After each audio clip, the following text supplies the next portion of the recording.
тілектестер, достар, және барша мұсылман қауымы, сіздерді келе жатқан ұлыстың ұлы күні әз Наурыз мерекесімен шын жүректен құттықтаймын.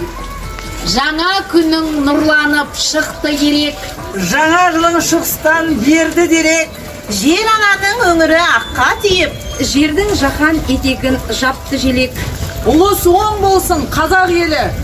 Наурыз келсе құт келгені қалайық, шашу шашып ел болып Қарсы алайық. Құрметті ұстаздар, білім алушылар, жақсылықтың жаршысы жаңа жылдың бастауы, Наурыз мерекесі жерімізге құт береке әкелсін. Әрбір шаңырақта тек қана әрбір күн шат көңілге, береке бірлікке толы болсын. Ұлыс оң, ақ, мол болсын. Dear colleagues and students, I wish you good health, family well-being, kindness and happiness.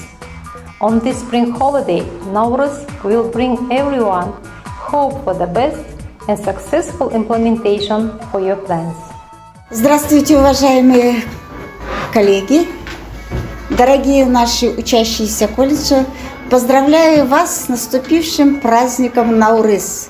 Это праздник весеннего равноденствия, который приносит в каждый дом счастье, богатство, щедрость и доброту души. Я желаю вам всем сохранить весеннее настроение на протяжении всего года. Желаю в каждом доме радости, гостеприимства, приумножения нашего богатства и материального, и духовного. С праздником Наурыз, дорогие и уважаемые! Наурыз құтты болсын, ұлыс оң болсын, ақ мол